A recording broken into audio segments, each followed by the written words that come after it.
As Gene is trying to study, Finney again distracts him. Gene becomes frustrated that Finney is constantly interrupting his schoolwork. He suspects that it is all a plot to prevent him from beating Finney at school. Here's how it all played out. Sit back, relax, grab some popcorn, and enjoy the film.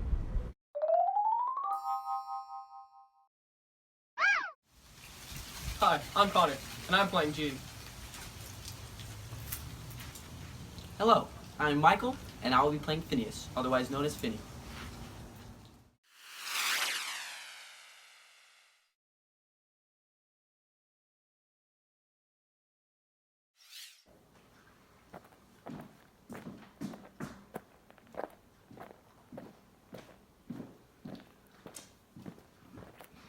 Why didn't you say you had to study before? Don't move from that desk. It's going to be all A's from you. Wait a minute. It's okay. I'll oversee old Leper. I know he's not going to do it. Wait just a minute. I'm coming.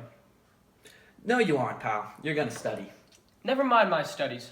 You think you've done enough already? Yes. Let's go. You and Okay. me.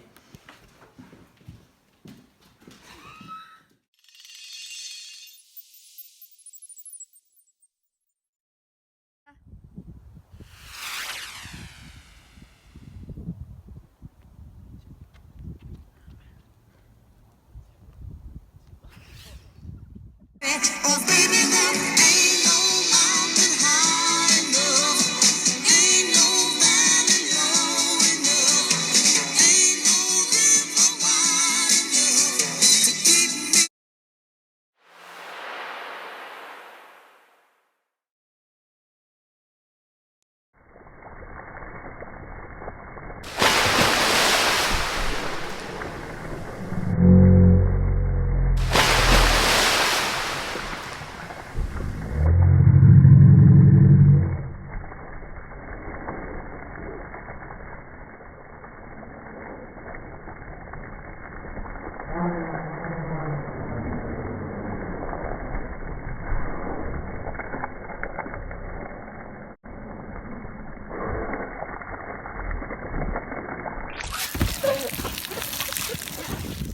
We'll go together. A double jump. Neat, huh? Come out a little way. And then we'll jump side by side. Whoa!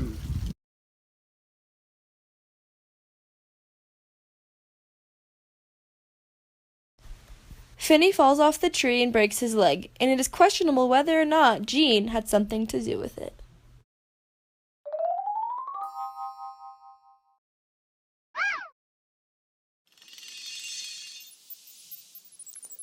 In this scene, Brinker becomes suspicious of the true cause of Finney's accident. He then decides to investigate. He sets up a surprise interrogation for Gene and Finney in front of a council of a few other students. This is how the questioning went. Hello, I'm Sage, and I'll be playing Brinker. Hello, I'm Bri, and I'll be playing Leper. Leper always was the exact type when it came to details. He could have cleared this whole thing up. Too bad. Leper is here. I saw him go into Dr. Carhart's office this morning. Here, go get him. He must be in the room if he hasn't gone back home. Let me go get Leper.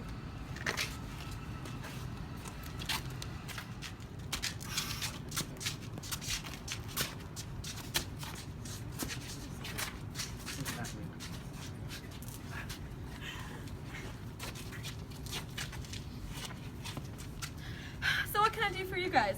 So you're standing next to the river brink, watching Phineas climb the tree. Sure, right there by the trunk of the tree. I was looking up. It was almost sunset, and I remembered the way the sun was shining in my eyes. So you can see. And what did you see? Could you see anything with the sun in your eyes? Oh, sure. I just shaded my eyes a little, like this. And then I could see. I could see both of them clearly enough because the sun was blazing all around them. The two of them looked black as death, standing up there with this fire burning all around them. Wow. Up where? Where were the two of them standing out there? On the limb. Who was where on the limb? Was one of them ahead of the other? Well, of course, I couldn't see who was ahead. There was just two shapes. You couldn't see who was ahead, but could you see how they were standing? Where were they exactly? Well, one of them was next to the trunk, holding the trunk of the tree. I'll never forget that because the tree was a huge black shape too, and his hand touching the black trunk anchored him. And if you see what I mean, to something solid in all of the bright fire they were standing in up there. And the other one was a little farther out on the limb. Then what happened? Then they both moved. How did they move? Like an engine. Like an engine? I can't think of the name of the engine, but it was 2 pistons. What is that engine? Well, anyway, in this engine, first one piston sinks, and then the next one sinks. The one holding the trunk sank for a second up and down like a piston, and then the other one sank and fell. The one who moved first shook the other one's balance. Was the one who fell, was Phineas, in other words, was Phineas the one who moved first or second? I don't intend to implicate myself. I'm no fool, you know. I'm not going to tell you everything and then have it used against me later. You always did take me for a fool, didn't you? I have known when I have information that is dangerous. Why should I tell you? Just because it happens to suit you? Leper, this is very important. I don't care. Phineas! I just don't care. Wait a minute, we haven't gotten all the facts yet. You get the rest of your facts, Brinker. You collect every effing fact there is in this world.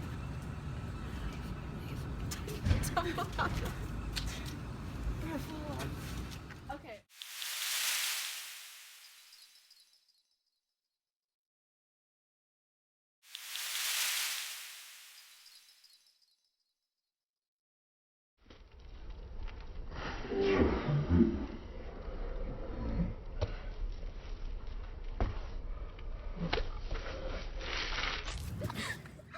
As a result of falling down the stairs, Phineas re-broke his leg. This then led to further complications, and we can't tell you how it ends because that would spoil the book. Both of these scenes connect to society because it shows how life is like a war. It seems to be full of constant competition and personal battles, big and small. As you fight through these battles, there are bound to be casualties and fallen soldiers throughout the times of life.